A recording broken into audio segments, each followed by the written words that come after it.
हाँ जी विद्यार्थियों, जो अज आप चैप्टर करना है चैप्टर है साडा 3rd 7th क्लास का, जिसका नाम किया अंकड़ियां का प्रबंधन। सब तो पहला असं देखेंगे कि अंकड़ियां का प्रबंधन की होंदा है। शब्द अपने को आता है अंकड़े, संख्यावां जो सानू सूचना दिंदियां हन। जिस तरह की हुण महामारी चलती पई है कोरोना, उस बारे अपन तरह तरह के अंकड़े हर एक देश तो मिलते हैं जो सानू ये सूचना दिंदियां हन कि कोरोना जी बीमारी आ वो किहड़ी जगह ते कितनी प्रभावित हो रही है। इस तरह ही अगला शब्द है साडे को प्रबंधन।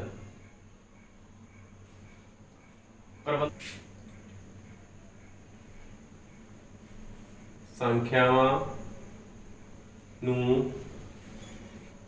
इस तरह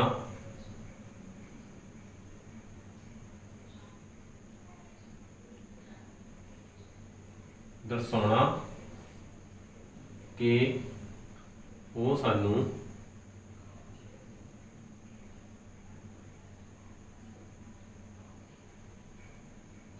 किसी तरह की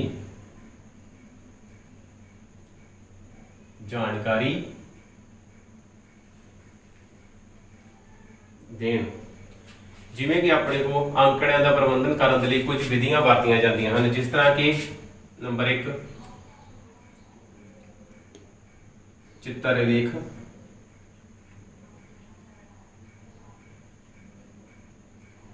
नंबर 2 मिलान चिन्ह,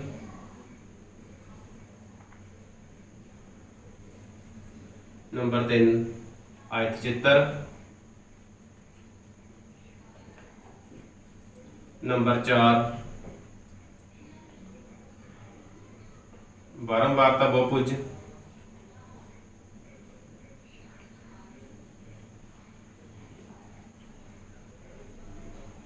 षडग्राफ,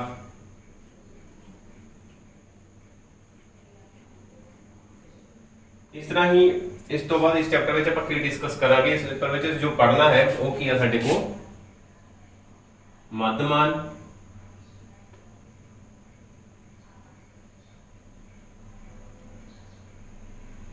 मध्यिका,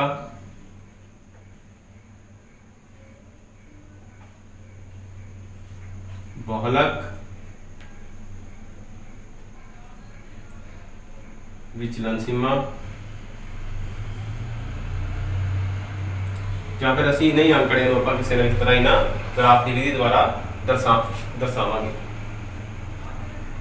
हुण साडे को एक्सरसाइज आती है 3.1, जिसका साडे को पहला सवाल दिता गया है कि अपनी क्लास के किसी 10 विद्यार्थियों की ऊंचाइयां लो तो उन्होंने विचलन सीमा पता करो। की पता करना है आपां? विचलन सीमा। विचलन सीमा मान लो 10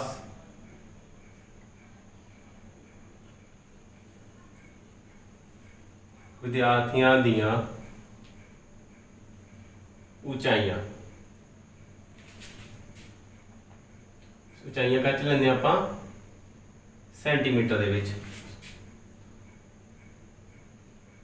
155, 165, 158, 170, 172, 148, 142, 165, 1 2 3 4 5 6 7 8, 156, ते 140। सीमा विचलन सीमा साडे कोल की हुंदी है बराबर वड्डा प्रेखण माइनस छोटा प्रेखण। ਵੱਡਾ ਪ੍ਰੀਖਣ ਕੀ ਆ ਸਾਡੇ ਕੋਲ ਕਿ ਇਹਦੇ ਵਿੱਚੋਂ ਸਭ ਤੋਂ ਵੱਡੀ ਸੰਖਿਆ ਆਪਾਂ ਵੇਖਾਂਗੇ ਕਿਹੜੀ ਹੈ। ਆਪਾਂ ਸਭ ਤੋਂ ਵੱਡੀ ਸੰਖਿਆ ਵੇਖਦੇ ਹਾਂ ਕਿਹੜੀ ਆਂਦੀ ਹੈ ਸਾਡੇ ਕੋਲ। ਉਹ ਸਾਡੇ ਕੋਲ ਆਉਂਦਾ ਹੈ 172। ਸਾਡੇ ਕੋਲ ਆਉਂਦਾ ਹੈ 172 ਮਾਈਨਸ ਨਾਲ ਕੀ ਲਿਖਾ ਛੋਟਾ ਪ੍ਰੀਖਣ। ਛੋਟਾ ਪ੍ਰੀਖਣ की सब तो छोटी संख्या कितनी नजर आ रही ਸਾਡੇ ਕੋਲ 140। ਇਹ ਕੀ ਆ ਜਾਂਦਾ ਹੈ ਸਾਡੇ ਕੋਲ ਮਾਈਨਸ ਕਰਦੇ ਆ 2 ਚੋਂ 0 ਮਾਈਨਸ ਕੀਤਾ 2, 7 ਚੋਂ 4 ਮਾਈਨਸ ਕੀਤੇ 3, 1 ਚੋਂ 1 ਮਾਈਨਸ ਕੀਤਾ 0। ਆਪਣੇ ਕੋਲ ਆंसर ਕਿੰਨਾ ਆ ਜਾਂਦਾ ਹੈ 32। ਹੁਣ ਸਵਾਲ ਨੰਬਰ 2 ਜਿਸ ਵਿੱਚ ਸਾਡੇ ਕੋਲ ਲਿਖਿਆ ਗਿਆ ਹੈ ਦੇਖੋ ਕਿ ਆਪ ਜਮਾਤ ਦੇ ਇੱਕ ਟੈਸਟ ਵਿੱਚ ਪ੍ਰਾਪਤ ਕੀਤੇ ਗਏ ਹੇਠ ਲਿਖੇ ਅੰਕੜਿਆਂ ਨੂੰ ਸਾਰਣੀਬੱਧ ਰੂਪ ਵਿੱਚ ਇਕੱਠਾ ਕਰੋ। ਸਾਡੇ ਕੋਲ ਕੁਝ ਅੰਕੜੇ ਦਿੱਤੇ ਗਏ ਨੇ, ਉਹਨਾਂ ਨੂੰ ਆਪਾਂ ਸਾਰਣੀ ਬਣਾਣੀ ਹੈ। ਅੰਕੜਿਆਂ ਦੀ ਸਾਰਣੀ ਦੇ ਵਿੱਚ ਆਪਾਂ ਹੀ ਕਰਨਾ ਹੈ। ਆਪਾਂ ਪਹਿਲਾਂ ਲਿਖਦੇ ਹਾਂ ਅੰਕੜੇ, ਅੰਕ, ਫਿਰ ਆਪਾਂ ਲਿਖਿਆ ਮਿਲਾਨ ਚਿੰਨ੍ਹ,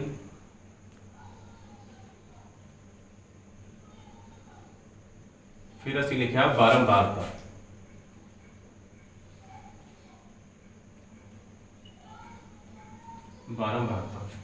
ਅੰਕ ਦੇ ਵਿੱਚ ਸਾਡੇ ਕੋਲ 1 ਦਿੱਤਾ ਗਿਆ, 2 3 4 5 6 7 8 ਤੇ 9। ਜਿੰਨੇ ਵੀ ਅੰਕ ਆਪਾਂ ਨੂੰ ਦਿੱਤੇ ਗਏ ਹਨ ਆਪਾਂ ਉਹਨਾਂ ਸਾਰੇ ਅੰਕਾਂ ਨੂੰ ਅੰਕ ਵਾਲੀ ਸਾਈਡ ਤੇ ਲਿਖ ਲਿਆ। ਹੁਣ ਲਿਖਿਆ ਆਪਾਂ ਮਿਲਾਨ ਚਿੰਨ੍ਹ ਜਿਹਨੂੰ ਆਪਾਂ ਟੈਲੀਮਾਰਕਸ ਵੀ ਬੋਲਦੇ ਹਾਂ। ਹੁਣ ਇਸ ਵਿੱਚ ਅਸੀਂ ਦੇਖਾਂਗੇ ਕਿ ਇੱਕ ਜਿਹੜਾ ਆ ਉਹ ਸਾਰੀਆਂ ਸੰਖਿਆਵਾਂ ਦੇ ਵਿੱਚ ਕਿੰਨੀ ਵਾਰੀ ਆ ਰਿਹਾ ਹੈ। ਜਿੰਨੀ ਵਾਰੀ ਵੀ ਆ ਰਿਹਾ ਹੈ ਅਸੀਂ ਉਨੀਆਂ ਹੀ ਇੱਕ ਵਰਟੀਕਲੀ ਇੱਕ ਖੜੀਆਂ ਲਾਈਨਾਂ ਜਿਹੜੀਆਂ ਉਹ ਲਗਾਉਂਦੇ ਜਾਵਾਂਗੇ। ਸੋ ਇੱਕ ਨੂੰ ਵੇਖਿਆ ਜਾਵੇ ਕਿੰਨੀ ਵਾਰੀ ਆ ਰਿਹਾ, ਇੱਕ ਵਾਰੀ ਆਪਾਂ ਇੱਕ ਲਾਈਨ ਲਗਾ ਦਿੱਤੀ ਗਈ। ਫਿਰ 2 ਨੂੰ ਵੇਖੋ ਕਿੰਨੀ ਵਾਰੀ ਆ ਰਿਹਾ, 2 ਵਾਰੀ ਆ ਰਿਹਾ ਹੈ। ਇਸ ਤਰ੍ਹਾਂ ਹੀ 3 ਜੋ ਹੈ ਉਹ ਸਾਡੇ ਕੋਲ ਸਾਰੀਆਂ ਸੰਖਿਆ ਦੇਖਿਆ ਜਾਵੇ ਤਾਂ ਸਾਡੇ ਕੋਲ 3 ਇੱਕ ਵਾਰੀ ਆਉਂਦਾ ਹੈ। ਇਸ ਤਰ੍ਹਾਂ ਹੀ 4 ਸਾਡੇ ਕੋਲ ਕਿੰਨੀ ਵਾਰੀ ਆ ਰਿਹਾ ਹੈ, 3 ਵਾਰੀ ਆ ਰਿਹਾ ਹੈ। ਇਸ ਤਰ੍ਹਾਂ ਜੋ ਸਾਡੇ ਕੋਲ 5 ਹੈ, 5 ਕਿੰਨੀ ਵਾਰੀ ਆ ਰਿਹਾ, 1 2 3 4 ਤੇ 5 ਸਾਡੇ ਕੋਲ 5 ਵਾਰੀ ਆ ਰਿਹਾ ਹੈ। ਇਸ ਤਰ੍ਹਾਂ ਮਿਲਾਨ ਚਿੰਨ੍ਹ ਦੇ ਵਿੱਚ ਜਦੋਂ ਸਾਡੇ ਕੋਲ ਕੋਈ ਸੰਖਿਆ 5 ਵਾਰੀ ਆਉਂਦੀ ਹੈ ਤਾਂ ਅਸੀਂ ਉਸ ਨੂੰ ਇੱਕ ਕਾਟਵੀਂ ਰੇਖਾ ਦੇ ਨਾਲ ਦਰਸਾਉਂਦੇ ਹਾਂ। ਇਹ ਕੀ ਹੋ ਗਿਆ ਆਪਣੇ ਕੋਲ 5। ਇਸ ਤਰ੍ਹਾਂ 6 ਸੰਖਿਆ 6 ਸਾਡੇ ਕੋਲ ਕਿੰਨੀ ਵਾਰ ਆ ਰਹੀ ਹੈ, 4 ਵਾਰੀ। ਇਸ ਤਰ੍ਹਾਂ ਹੀ ਸੰਖਿਆ 7 ਸਾਡੇ ਕੋਲ 2 ਵਾਰ ਆ ਰਹੀ ਹੈ। ਇਸ ਤਰ੍ਹਾਂ ਹੀ ਸੰਖਿਆ 8 ਸਾਡੇ ਕੋਲ 1 ਵਾਰੀ ਆ ਰਿਹਾ ਹੈ ਤੇ ਸੰਖਿਆ 9 ਸਾਡੇ ਕੋਲ 1 ਵਾਰੀ ਆ ਰਿਹਾ ਹੈ। ਬਾਰੰਬਾਰਤਾ ਕੀ ਇਸ ਦੇ ਵਿੱਚ ਅਸੀਂ ਨੰਬਰਾਂ ਦੇ ਵਿੱਚ ਦਰਸਾਉਂਦੇ ਹਾਂ ਕਿ ਅਸੀਂ ਕਿਹੜੀ ਸੰਖਿਆ ਕਿੰਨੀ ਵਾਰੀ ਆ ਰਹੀ ਹੈ। ਦੇਖੋ 1 ਵਾਰੀ ਆ ਰਿਹਾ, 2 ਵਾਰੀ, 3 1 ਵਾਰੀ ਆ ਰਿਹਾ ਹੈ, 4 3 ਵਾਰੀ, 5 ਵਾਰੀ ਆ ਰਿਹਾ ਹੈ, 6 ਸਾਡੇ ਕੋਲ 4 ਵਾਰੀ ਆਉਂਦਾ ਹੈ, 7 ਸਾਡੇ ਕੋਲ 2 ਵਾਰੀ ਆਉਂਦਾ ਹੈ, 8 ਸਾਡੇ ਕੋਲ 1 ਵਾਰੀ ਆ ਰਿਹਾ ਹੈ ਤੇ ਇਸ ਤਰ੍ਹਾਂ 9 ਸਾਡੇ ਕੋਲ 1 ਵਾਰੀ ਆ ਰਿਹਾ ਹੈ। ਤੇ ਹੁਣ ਕੀ ਕਰਦੇ ਅਸੀਂ ਇਹਨਾਂ ਸਾਰਿਆਂ ਦਾ ਜੋੜ ਵੇਖਦੇ ਹਾਂ। ਜੋੜ ਸਾਡੇ ਕੋਲ ਕਿੰਨਾ ਬਣਦਾ ਹੈ, 2 ਤੇ 1 3 4, 4 3 7, 7 ਤੇ 5 12, 12 ਤੇ 4 16, 17 18, 19 ਤੇ 1 20। ਇਸ ਤਰ੍ਹਾਂ ਹੀ ਆਪਾਂ ਆਪਣੀਆਂ ਸਾਰੀਆਂ ਸੰਖਿਆਵਾਂ ਨੂੰ ਗਿਣੀਏ ਤਾਂ ਸਾਡੇ ਕੋਲੇ ਸਾਰੇ ਜਿਹੜੇ ਨੰਬਰ ਨੇ ਸਾਡੇ ਕੋਲ 20 ਬਣਦੇ ਹਨ। ਇਸ ਤੋਂ ਸਾਡੇ ਕੋਲ ਕੁਝ ਸਵਾਲ ਦਿੱਤੇ ਗਏ ਹਨ ਜਿਨ੍ਹਾਂ ਤੇ ਅਸੀਂ ਇਹਨਾਂ ਦੇ ਆਧਾਰ ਤੇ ਜੋ ਕਿ ਆਨਸਰ ਦੇਣੇ ਆ। ਪਹਿਲਾ ਸਵਾਲ ਸਾਡੇ ਕੋਲ ਸਭ ਤੋਂ ਵੱਡਾ ਅੰਕ ਕਿਹੜਾ ਹੈ। ਸਵਾਲ ਨੰਬਰ 1, ਸਭ ਤੋਂ ਵੱਡਾ ਅੰਕ ਕਿਹੜਾ ਹੈ ਆਪਣੇ ਕੋਲ। ਇਹਦੇ ਵਿੱਚ ਸਭ ਤੋਂ ਵੱਡਾ ਅੰਕ ਵੇਖੀਏ ਤਾਂ ਸਾਡੇ ਕੋਲ ਇਸ ਤਰ੍ਹਾਂ ਆਪਾਂ ਲਿਖਾਂਗੇ, ਆਪਾਂ ਵਾਧੇ ਕ੍ਰਮ ਵਿੱਚ ਲਿਖਦੇ ਜਾਂਦੇ ਆ ਤਾਂ ਨੀਚੇ ਸਾਡੇ ਕੋਲ ਸਭ ਤੋਂ ਵੱਡਾ ਅੰਕ ਜਿਹੜਾ ਉਹ ਪ੍ਰਾਪਤ ਹੋ ਜਾਂਦਾ ਹੈ। ਪਹਿਲੇ ਦਾ ਆਨਸਰ ਕੀ ਆਉਂਦਾ ਹੈ ਸਾਡੇ ਕੋਲ 9। ਇਸ ਤਰ੍ਹਾਂ ਸਵਾਲ ਨੰਬਰ 2 ਕੀ ਹੈ, ਸਭ ਤੋਂ ਛੋਟਾ ਅੰਕ ਕਿਹੜਾ ਹੈ। ਸਭ ਤੋਂ ਛੋਟਾ ਅੰਕ ਦੇਖੋ ਜਿਹੜਾ ਸਭ ਤੋਂ ਪਹਿਲਾਂ ਆਊਗਾ ਵਾਧੇ ਕ੍ਰਮ ਦੇ ਵਿੱਚ ਉਹ ਸਾਡੇ ਕੋਲ ਸਭ ਤੋਂ ਛੋਟਾ ਅੰਕ ਹੋਵੇਗਾ ਜੋ ਸਾਡੇ ਕੋਲ 1 ਹੈ। ਇਸ ਤਰ੍ਹਾਂ ਨੰਬਰ 3 ਜਿਹੜਾ ਸਾਡੇ ਕੋਲ ਕੀ ਹੈ ਕਿ ਇਹਨਾਂ ਅੰਕੜਿਆਂ ਦੀ ਵਿਚਲਨ ਸੀਮਾ ਪਤਾ ਕਰਨੀ ਹੈ। ਵਿਚਲਨ ਸੀਮਾ ਜਿਸ ਦਾ ਫਾਰਮੂਲਾ ਆਪਾਂ ਪਹਿਲੇ ਸਵਾਲ ਦੇ ਵਿੱਚ ਵੇਖ ਚੁੱਕੇ ਹਾਂ ਕਿ ਸਭ ਤੋਂ ਵੱਡਾ ਪ੍ਰੇਖਣ ਤੇ ਸਭ ਤੋਂ ਛੋਟਾ ਪ੍ਰੇਖਣ। ਸਭ ਤੋਂ ਵੱਡਾ ਪ੍ਰੇਖਣ ਕੀ ਹੈ 9, ਸਭ ਤੋਂ ਛੋਟਾ ਪ੍ਰੇਖਣ 1। ਇਹ ਕੀ ਆ ਜਾਂਦਾ ਸਾਡੇ ਕੋਲ 9 - 1 ਬਰਾਬਰ ਕੀ ਆ ਜਾਂਦਾ ਸਾਡੇ ਕੋਲ 8। ਇਸ ਤਰ੍ਹਾਂ ਚੌਥਾ ਸਵਾਲ ਜਿਹੜਾ ਸਾਡੇ ਕੋਲ ਕਿ ਅੰਕੜਿਆਂ ਦਾ ਮੱਧਮਾਨ ਪਤਾ ਕਰੋ। ਮੱਧਮਾਨ ਕੀ ਹੈ, ਸਾਡੇ ਕੋਲ ਇੱਕ ਔਸਤ ਹੁੰਦੀ ਹੈ, ਐਵਰੇਜ ਹੁੰਦੀ ਹੈ ਜਿਸ ਨੂੰ ਅਸੀਂ ਔਸਤ ਵੀ ਲਿਖਦੇ ਹਾਂ। ਮੱਧਮਾਨ ਕੀ ਆ? ਮੱਧਮਾਨ ਦਾ ਫਾਰਮੂਲਾ ਸਾਡੇ ਕੋਲ ਹੁੰਦਾ ਹੈ ਮੱਧਮਾਨ ਬਰਾਬਰ ਸਾਰੇ ਪ੍ਰੇਖਣਾਂ ਦਾ ਜੋੜ, ਸਾਰੇ ਪ੍ਰੇਖਣਾਂ ਦਾ ਜੋੜ ਵਟਾ ਪ੍ਰੇਖਣਾਂ ਦੀ ਸੰਖਿਆ। ਹੁਣ ਅਸੀਂ ਸਾਰੇ ਪ੍ਰੇਖਣਾਂ ਨੂੰ ਜੋੜਦੇ ਹਾਂ। ਸਾਰੇ ਪ੍ਰੇਖਣਾਂ ਦਾ ਜਿਹੜਾ ਜੋੜ ਸਾਡੇ ਕੋਲ ਕਿੰਨਾ ਆਉਂਦਾ ਹੈ? ਆਪਾਂ ਜੋੜ ਕੀਤਾ ਹੋਇਆ ਹੈ, ਕਿੰਨਾ ਆਉਂਦਾ ਹੈ ਆਪਣੇ ਕੋਲ? 20। इस लिखा आप सारे प्रेखणा का जोड़। प्रेखण किहड़े ने आप जानी कि जो भी संख्या अपने को 4 6 7 3 जो भी दी हुई आप सारियां नूं जोड़ांगे। 4 plus 6 plus 7 plus 5 plus 3 plus 5 plus 4 plus 5 plus 2 plus 6 plus 2 plus 5 plus 1 plus 9 plus 6 plus 5 plus 8 plus 4 plus 6 plus 7 सारिया संख्यावां नूं जोड़ दिता जाता है। ਹੁਣ ਇਹ ਸੰਖਿਆਵਾਂ ਆਪਣੇ ਕੋਲ ਹੈ ਕਿੰਨੀਆਂ ਨੇ ਸੰਖਿਆਵਾਂ? ਵੈਸੇ ਤਾਂ ਆਪਾਂ ਪਤਾ ਕੀਤਾ ਹੈ ਕਿ 20 ਨੇ। 1 2 3 4 5 6 7 8 9 10 11 12 13 14 15 16 17 18 19 20 ਟੋਟਲ ਸੰਖਿਆਵਾਂ ਕਿੰਨੀਆਂ ਨੇ ਸਾਡੇ ਕੋਲ? 20 ਸੰਖਿਆਵਾਂ ਨੇ। ਹੁਣ ਇਹਨਾਂ ਸਾਰੀਆਂ ਸੰਖਿਆਵਾਂ ਆਪਾਂ ਜੋੜਾਂਗੇ। ਜੋੜ ਕੇ ਸਾਡੇ ਕੋਲ ਇਹ ਕਿੰਨਾ ਆ ਜਾਂਦਾ ਹੈ? ਜੋੜ ਕੇ ਸਾਡੇ ਕੋਲ ਸਾਰੇ ਦਾ ਜੋੜ ਜੋ ਹੈ ਸਾਡੇ ਕੋਲ 100 ਬਣਦਾ ਹੈ। ਸਾਰੇ ਦਾ ਜੋੜ ਕਿੰਨਾ ਆ ਜਾਂਦਾ ਹੈ? ਆਪਣੇ ਕੋਲ 100 ਆ ਜਾਂਦਾ ਹੈ। ਸੰਖਿਆਵਾਂ ਕਿੰਨੀਆਂ ਹਨ ਆਪਣੇ ਕੋਲ? 20। ਹੁਣ ਇਸ ਨੂੰ ਆਪਾਂ न्यूनतम रूप ਵਿੱਚ ਕਰਾਂਗੇ।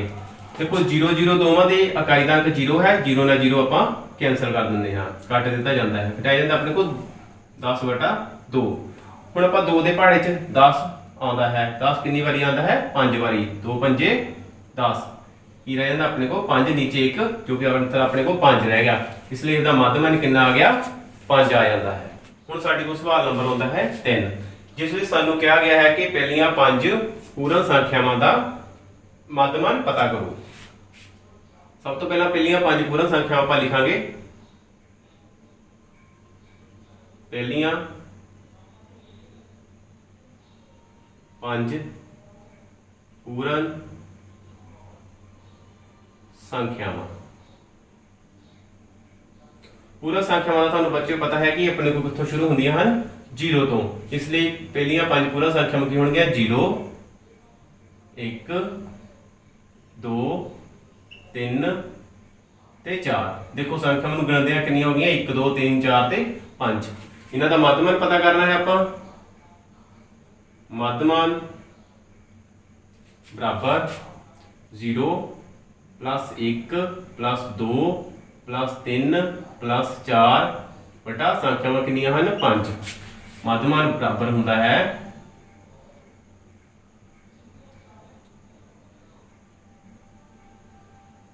प्रेखणा दा जोड़ बटा प्रेखणा दी संख्या।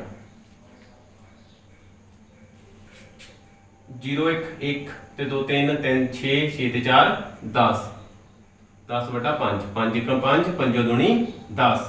आंसर कितना आ जाता है? 2। अगे सवाल नंबर 4 आता है जो तुसी बच्चे खुद कर सकते हो। तो इसलिए आप सवाल नंबर करते हाँ 5। 5 नंबर सवाल की तुहाडे कोल एक सारनी दी गई है तो उस सारनी दे विच तुहाडे कोल 5 खेडां दित्तियां गईयां हन ते 3 खिडारी ABC दिते गए हैं।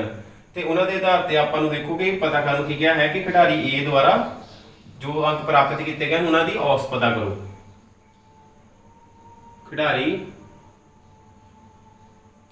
A दे औसत अंक जां मध्यमान इसनूं करते हैं आपां। देखो खिडारी ए ने कितनियां खेडां खेडियां? 4 खेडां ते उसदे 4 खेडां दे अंकां दा जोड़। खेड 1 प्लस खेड़ 2 प्लस खेड़ 3 प्लस खेड़ 4 दे अंक बटा की आऊगा खेडां दी संख्या, मतलब कि जिन्नियां खेडां खेडियां गईयां हन। सो खेड़ एक दे विच ए ने किन्ने अंक प्राप्त किए हैं 14। इस तरह ही खेड़ 2 दे विच आपां वेखदे हां किन्ने अंक प्राप्त किए हैं 16। इस तरह ही खेड़ 3 दे विच किन्ने अंक प्राप्त किए गए हैं 10। खेड़ 4 दे विच भी किन्ने अंक प्राप्त किए गए 10। बटा किन्नियां खेडां बनियां अपने को 4। हुण उपर देखो अपने को सारियां संख्यावां की हो रही ने जोड़ हो रहा है, इन्हां नूं आपां जोड़दे हां 14 16 6 4 10 0 1 हांसल ते कितना आ गया अपने को 3। फिर 10 जोड़ दे विच अपने को कितना आ जाता है 30 ते 10 40। फिर अपने को 10 जोड़ना है कितना आ जाता है 40 10 50। इसका मतलब कि ऊपर सारियां संख्यावां का जोड़ आता है 50, नीचे कितना आता है अपने को 4। हुण देखो कि अपने को ऊपर 50 आता है नीचे 40। इस संख्या का आपां मध्यमान कढण लई खिडारी दा आपां इस नूं भाग करांगे 50 4। अंश नूं असीं विच रखदे हां ते हर नूं असीं बाहर रखदे हां, मतलब कि ये साडा भाज है ते ये साडा भाजक है जो जिस नाल वंडना है। 4 एकम 4, फिर असीं माइनस करदे हां 5 चों 4 माइनस कीते 1 आ जांदा है ते नाल असीं 0 नीचे लिखदे हां। 4 एकम 4 4 दूनी 8 4 तीए 12। देखो जो असीं लिखदे हां 4 दा पहाड़ा ਤਾਂ ਸਾਡੇ को 8 ਤੋਂ ਬਾਅਦ ਸਿੱਧਾ 12 ਆਉਂਦਾ ਹੈ, 10 ਨਹੀਂ ਆਉਂਦਾ ਹੈ। ਇਸ ਲਈ ਅਸੀਂ 10 ਤੋਂ ਛੋਟੀ ਸੰਖਿਆ 8 ਲਿਖਦੇ ਹਾਂ। 4 दूनी 8। 10 ਚੋਂ 8 ਨੂੰ ਮਾਈਨਸ ਕਰਦੇ ਹਾਂ ਸਾਡੇ को ਕਿੰਨਾ ਆਉਂਦਾ ਹੈ 2 ਆ ਜਾਂਦਾ ਹੈ। ਫਿਰ ਅਸੀਂ ਇੱਕ ਸੰਖਿਆ 0 ਆਪਣੇ ਕੋਲ ਲਿਖਦੇ ਹਾਂ।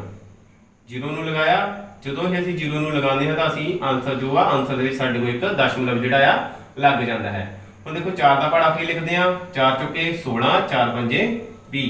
देखो 4 के पहाड़े 20 आता है, किन्ने नंबर से आता है 5 बारी 4 पंजे 20। इसलिए साडे कोल जो मध्यमान है वो कितना आ जाता है 12.5। हुण सवाल 5 का असीं भाग नंबर 2 करांगे, जिस विच सानूं ये पुछया गया है कि C का मध्यमान कढण लई आपां किन्ने नाल भाग करांगे। ਹੁਣ ਵੇਖਿਆ ਜਾਵੇ ਟੇਬਲ ਦੇ ਵਿੱਚ ਸਾਰਣੀ 'ਚ ਸਾਡੇ ਕੋਲ ਦਿੱਤਾ ਹੈ ਕਿ C ਨੇ ਖੇਡਾਂ ਖੇਡੀਆਂ। C ਨੇ ਕਿੰਨੀਆਂ ਖੇਡਾਂ ਖੇਡੀਆਂ ਬਰਾਬਰ 3, मतलब कि C ਨੇ ਇੱਕ ਖੇਡ ਘੱਟ ਖੇਡੀ। ਇਸ ਲਈ C ਦਾ ਮੱਧਮਾਨ ਪਤਾ ਕਰਨ ਲਈ ਅਸੀਂ 3 ਨਾਲ ਭਾਗ ਕਰਾਂਗੇ, क्योंकि C ने कितनी खेडां खेडियां 3 ने, इसलिए ਅਸੀਂ ਉਹਨੂੰ ਕਿੰਨਾ ਭਾਗ ਕਰਦੇ ਹਾਂ 3 ਨਾਲ। ਇਸ ਲਈ ਸਵਾਲ ਨੰਬਰ 3 ਸਾਡੇ ਕੋਲ ਕਿਹਾ ਹੈ, ਜਿਸ ਵਿੱਚ ਸਾਡੇ ਕੋਲ ਕਿਹਾ ਗਿਆ ਹੈ ਕਿ B ਨੇ ਸਾਰੀਆਂ ਖੇਡਾਂ ਵਿੱਚ ਭਾਗ ਲਿਆ। ਤੁਸੀਂ ਉਸ ਦੇ ਅੰਕਾਂ ਦਾ ਮੱਧਮਾਨ ਕਿਸ ਤਰ੍ਹਾਂ ਪ੍ਰਾਪਤ ਕਰ ਸਕਦੇ ਹੋ। ਹੁਣ B ਨੂੰ ਵੇਖਿਆ ਜਾਵੇ, B ਦੇ ਸਾਰਣੀ ਵਿੱਚ B ਦੇ ਅੰਕਾਂ ਦਾ ਮੱਧਮਾਨ। ਹੁਣ ਜਿਸ ਤਰ੍ਹਾਂ A ਦੇ ਅੰਕਾਂ ਦਾ ਮੱਧਮਾਨ ਕੱਢਿਆ ਸੀ ਆਪਾਂ, ਉਸ ਤਰ੍ਹਾਂ ਹੀ B ਦੇ ਅੰਕਾਂ ਦਾ ਮੱਧਮਾਨ ਪ੍ਰਾਪਤ ਕਰਦੇ ਹਾਂ। B ਦੇ ਅੰਕ ਕਿਹੜੇ ਕਿਹੜੇ ਰਹੇ ਨੇ ਆਪਣੇ ਕੋਲ 0 प्लस 8 प्लस 6 प्लस 4। देखो B ने कितनी खेडां खेडियां 4। एक खेड़ी पहली खेड़ में 0 अंक बनाए गए, दूसरी 8 बनाए गए, तीसरी 6 बनाए गए ते चौथी में 4 बनाए गए। जिन्नियां खेडां खेडियां आपां उन्नियां ही लैणियां हन। 4 खेडां खेडियां गईयां। अंकां दा जोड़ कितना बनदा है 0 8 8 8 ते 6 14 14 ते 4 18 18 बटा 4। हुण इसनूं असीं 4 2 दे पहाड़े 'च भी आंदा है ते 18 2 दे पहाड़े 'च भी आंदा है। दोवां दा सांझा गुणनखंड 2 है। 2 दूनी 4 2 9 18 कितना आ जांदा साडे कोल 9 बटा 2। ਹੁਣ ਜਿस ਤਰ੍ਹਾਂ ਇਹ ਵਿੱਚ ਭਾਗ ਕੀਤਾ ਉਸ ਤਰ੍ਹਾਂ ਹੀ ਅਸੀਂ ਇੱਥੇ ਵੀ ਭਾਗ ਕਰਾਂਗੇ। 9 2 ਅੰਸ਼ ਵਿੱਚ ਰੱਖਿਆ ਜਾਂਦਾ ਹੈ, ਹਰ ਬਾਹਰ ਰੱਖਿਆ ਜਾਂਦਾ ਹੈ। 2 ਚੌਕੇ 8 1 1 ਸਾਡੇ ਕੋਲ ਬਾਕੀ ਆਂਦਾ ਹੈ। ਇੱਥੇ ਅਸੀਂ ਇੱਕ 0 ਲਗਾਉਂਦੇ ਹਾਂ, ਜਿਸ ਜ਼ੀਰੋ ਨੂੰ ਅਸੀਂ ਨੀਚੇ ਲਿਖਦੇ ਹਾਂ। 2 ਪੰਜੇ 10 ਜਦੋਂ ਹੀ 0 ਲਗਾਈ ਜਾਂਦੀ ਹੈ ਉੱਪਰ ਦਸ਼ਮਲਵ ਭਾਗਫਲ ਦੇ ਵਿੱਚ ਦਸ਼ਮਲਵ ਜਿਹੜਾ ਆ ਲੱਗ ਜਾਂਦਾ ਹੈ। 2 ਪੰਜੇ 10। ਇਸ ਤਰ੍ਹਾਂ ਸਾਡੇ ਕੋਲ ਸੰਖਿਆ ਪੂਰੀ ਵੰਡੀ ਜਾਂਦੀ ਹੈ ਤੇ ਸਾਡੇ ਕੋਲ ਆਨਸਰ ਕੀ ਆ ਜਾਂਦਾ ਹੈ, ਉੱਤਰ ਜੋ ਆਉਂਦਾ ਹੈ ਉਹ ਹੈਗਾ 4.5।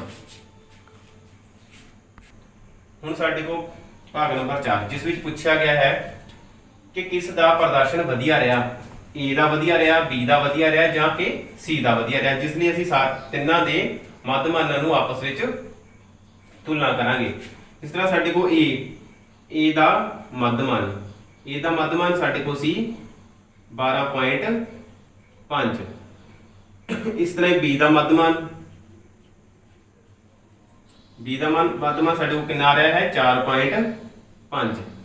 ਪਰ ਅਸੀਂ C ਦਾ ਮੱਧਮਾਨ ਹਜੇ ਪਤਾ ਨਹੀਂ ਕੀਤਾ, ਇਸ ਲਈ ਸਾਨੂੰ ਮੱਧਮਾਨ ਕਿਸ ਦਾ ਵਧੀਆ ਹੈ ਦੱਸਣ ਦੇ ਲਈ C ਦਾ ਮੱਧਮਾਨ ਵੀ ਪਤਾ ਕਰਨਾ ਪਊਗਾ। ਇਸ ਲਈ ਅਸੀਂ ਪਹਿਲਾਂ C ਦਾ ਮੱਧਮਾਨ ਪ੍ਰਾਪਤ ਕਰਦੇ ਹਾਂ।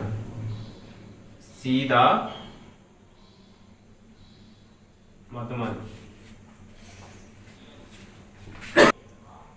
ਹੁਣ C ਦਾ ਮੱਧਮਾਨ ਪ੍ਰਾਪਤ ਕਰਨ ਲਈ C ਦੇ ਅੰਕਾਂ ਦਾ ਜੋੜ ਕਰਾਂਗੇ ਤੇ ਖੇਡਾਂ ਨਾਲ ਭਾਗ ਕਰਾਂਗੇ।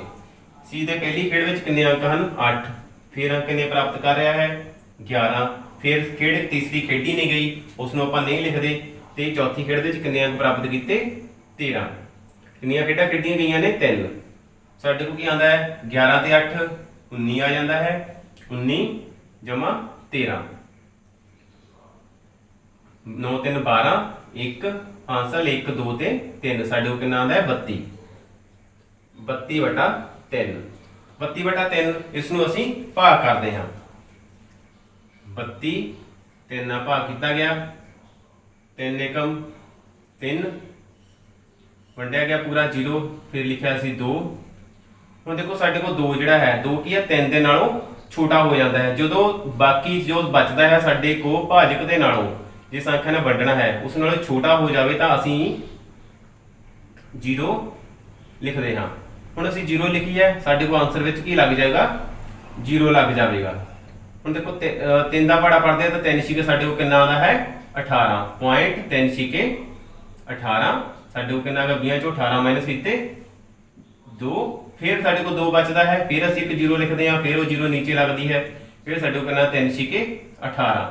ਇਸ ਤਰ੍ਹਾਂ ਸਾਡੇ ਕੋਲ ਫਿਰ ਦੁਬਾਰਾ ਬਾਕੀ 2 ਹੀ ਬਚ ਰਿਹਾ ਹੈ ਤੇ ਆਨਸਰ ਦੇ ਵਿੱਚ ਵੀ 6 ਹੀ ਚੱਲ ਰਿਹਾ ਹੈ। ਇਸ ਲਈ ਅਸੀਂ C ਦਾ ਮੱਧਮਾਨ ਕੀ ਲਿਖਦੇ ਹਾਂ, C ਦਾ ਮੱਧਮਾਨ ਬਰਾਬਰ 10.6। ਇਸ ਲਈ ਅਸੀਂ ਹੁਣ ਤਿੰਨਾਂ ਦਾ ਮੱਧਮਾਨ ਨੂੰ ਦੇਖੀਏ ਤਾਂ ਕਿਹਦਾ ਮੱਧਮਾਨ ਜਿਹੜਾ ਆ ਸਭ ਤੋਂ ਜ਼ਿਆਦਾ ਅੰਕ ਹਨ। ਦੇਖੋ A ਦੇ ਮੱਧਮਾਨ ਦੇ 12.5 ਹਨ, ਇਹਦਾ ਮਤਲਬ ਕਿ A ਜਿਹੜਾ ਆ ਉਹ ਸਭ ਤੋਂ ਵਧੀਆ ਅੰਕ ਬਣਾ ਕੇ ਖੇਡ ਰਿਹਾ ਹੈ, ਇਸ ਲਈ A ਦਾ ਪ੍ਰਦਰਸ਼ਨ ਵਧੀਆ ਹੈ। A ਦਾ ਪ੍ਰਦਰਸ਼ਨ ਵਧੀਆ ਹੈ। ਹੁਣ ਸਾਡੇ ਕੋਲ ਸਵਾਲ ਨੰਬਰ 6 ਆਉਂਦਾ ਹੈ। ਸਵਾਲ ਨੰਬਰ 6 ਦੇ ਵਿੱਚ ਕੀ ਹੈ ਕਿ ਇੱਕ ਵਿਦਿਆਰਥੀਆਂ ਦਾ ਸਾਇੰਸ ਗਰੁੱਪ ਦਿੱਤਾ ਗਿਆ ਹੈ।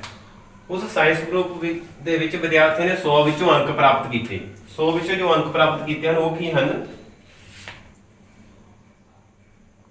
ਵਿਦਿਆਰਥੀਆਂ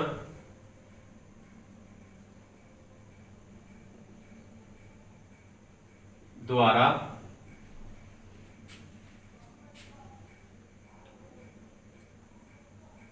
ਪ੍ਰਾਪਤ ਕੀਤੇ ਅੰਕ। ਜੋ ਵਿਦਿਆਰਥੀਆਂ ਨੇ ਅੰਕ ਪ੍ਰਾਪਤ ਕੀਤੇ ਹਨ ਉਹ ਸਾਡੇ ਕੋਲ ਕੀ ਹਨ 85, 76, 90, 85, 39, 48, 56, 95, 81 ਅਤੇ 75। ਕਿੰਨੇ ਅੰਕ ਹਨ ਸਾਡੇ ਕੋਲ 1 2 3 4 5 6 7 8 9 ਤੇ 10। ਇਸ ਤਰ੍ਹਾਂ ਸਾਡੇ ਕੋਲ ਜੋ ਪਹਿਲਾ ਸਵਾਲ ਹੈ ਉਹ ਕੀ ਪੁੱਛਿਆ ਗਿਆ ਕਿ ਵਿਦਿਆਰਥੀਆਂ ਦੁਆਰਾ ਵੱਧ ਤੋਂ ਵੱਧ ਅੰਕ ਕਿੰਨੇ ਪ੍ਰਾਪਤ ਕੀਤੇ ਗਏ ਤੇ ਵਿਦਿਆਰਥੀਆਂ ਦੁਆਰਾ ਘੱਟ ਅੰਕ ਕਿੰਨੇ ਪ੍ਰਾਪਤ ਕੀਤੇ ਗਏ। ਸਭ ਤੋਂ ਵੱਧ अंक। सब तो ਵੱਧ अंक देखो किन्ने साडे कोल वड्डी संख्या क्या रही 95। इस तरह ही सब तो घट अंक, सब तो घट अंक, सब तो घट अंक किन्ने आते हैं साडे कोल, सब तो छोटी संख्या 39। इस तरह सवाल दो विच की साडे कोल विचलन सीमा पता करने को किया गया है। विचलन सीमा, विचलन सीमा क्या आती है,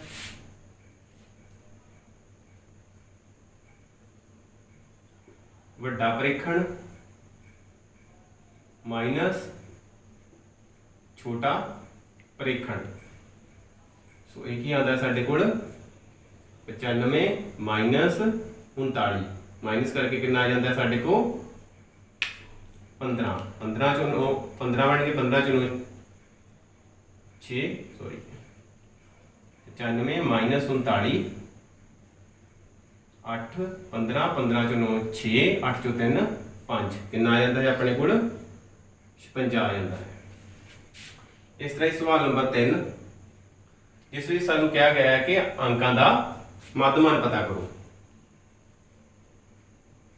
अंकों का मध्यमान, मध्यमान की है साडे को सारिया संख्यावां दा जोड़ वटा जिन्नियां संख्यावां, संख्यावां दा जोड़ मतलब कि आप करते हैं 85 जमा 76 जमा 90 जमा 85 जमा 39 जमा 48 जमा 56 जमा 95 जमा 81 81 जमा 75।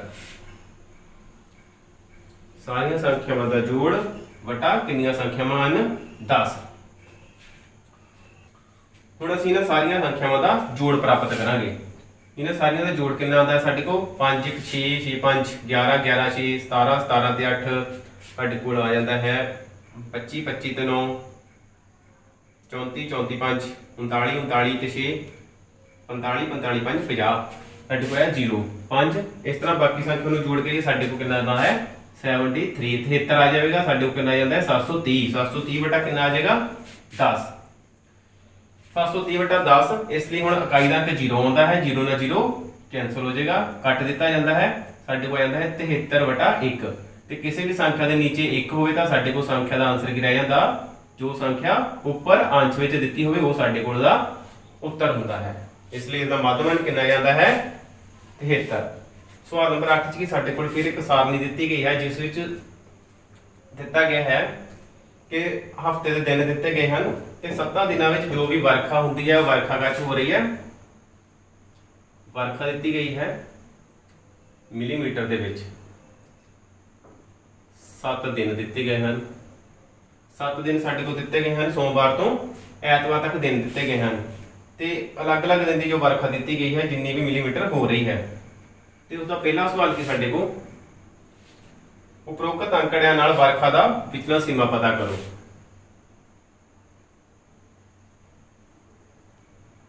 वर्खा दी विचलन सीमा एक ही होएगा वड्डा परीक्षण माइनस छोटा परीक्षण जो असीं सीख चुके हैं। तो सब तो वध वर्खा किस दिन हुई है शुक्रवार। शुक्रवार कितनी वर्खा होती है 20.5। इस तरह सब तो घट वर्खा किस दिन हो रही है सोमवार। सोमवार वर्खा हो ही नहीं रही, कितनी हो रही है 0.0, इसलिए इसका असीं माइनस करते हैं 20.5 0.0। देखो दशमलव 20 ते 0 ते खत्म हो रहा है, इत्थे भी 0 तो शुरू हो रहा है, इसलिए असीं दशमलव के नीचे दशमलव वाली संख्या लिख लेनी है। माइनस करते हैं 5 चो 0 माइनस की 5, 0 चो माइनस किया 0 ते 2 पॉइंट की जगह ते पॉइंट आ जाता है कि आंसर आ जाता है 20.5। सवाल नंबर 2 दे विच मध्यमान वर्खा पता करो। सो मध्यमान वर्खा की आएगी साडे को हफ्ते 7 दिनों की वर्खा जिन्नी भी हुई है सारियां दा जोड़। सोमवार वर्खा कितनी हुई 0.0 प्लस मंगलवार कितनी हो रही है 12.2, बुधवार कितनी हो रही है 2.1, वीरवार कितनी हो रही है 0.0। इस शुक्रवार कितनी हो रही 20.5। इस शनिवार कितनी वर्खा हुई 5.5 मिलीमीटर। प्लस ऐतवार कितनी हुई 1.0। हफ्ते के दिन कितने दिते होंगे अपने को 7 दिन दिते गए ने, भाग कितना किया जाएगा 7 नाल। हुण इन्हां सारियां संख्यावां नूं जोड़िया जाएगा। साडे कोल कितना आ जांदा है 41.3 बटा 7। फिर साडे कोल आंदा है 41.3, इसनूं असीं 7 नाल भाग करांगे। 41.3 7 का पहाड़ा लिख लेते हैं। 7 एकम 7, 7 दूनी 14, 7 तिया 21, 7 चौका 28, 7 पंजा 35, 7 छीक 42। देखो 7 का पहाड़ा लिखा, संख्या 41 तो बाद सीधा 42 आ रहा, साडे को 41 नहीं आ रहा, इसलिए 41 तो छोटी संख्या की है 35। 7 पंजा 35 माइनस करते हैं 11, 11 चो 5 साडे को आते हैं 6 पॉइंट सी सीधा साडे को कितना आ गया 3। ਹੁਣ ਜਦੋਂ ਪੁਆਇੰਟ ਤੋਂ ਬਾਅਦ ਵਾਲੀ ਸੰਖਿਆ ਲਿਖਦੇ ਹਾਂ ਤਾਂ ਆਨਸਰ ਵਿੱਚ ਕੀ ਲੱਗ ਜਾਂਦਾ ਹੈ ਦਸ਼ਮਲਵ ਲੱਗ ਜਾਂਦਾ ਹੈ। ਸਾਡੇ ਕੋਲ ਕਹਿੰਦੇ ਆ ਸਤੂਨਾਮ 63 ਤੇ ਭਾਗ ਪੂਰੀ ਵੰਡੀ ਜਾਂਦੀ ਹੈ। ਸੋ ਭਾਗਫਲ ਕਿੰਨਾ ਆ ਜਾਂਦਾ ਹੈ ਸਾਡੇ ਕੋਲ 5.9। ਇਸ ਲਈ ਸਾਡੇ ਕੋਲ ਮੱਧਮਾਨ ਕਿੰਨਾ ਆ ਗਿਆ, ਮੱਧਮਾਨ ਆ ਜਾਂਦਾ ਹੈ 5.9 ਮਿਲੀਮੀਟਰ।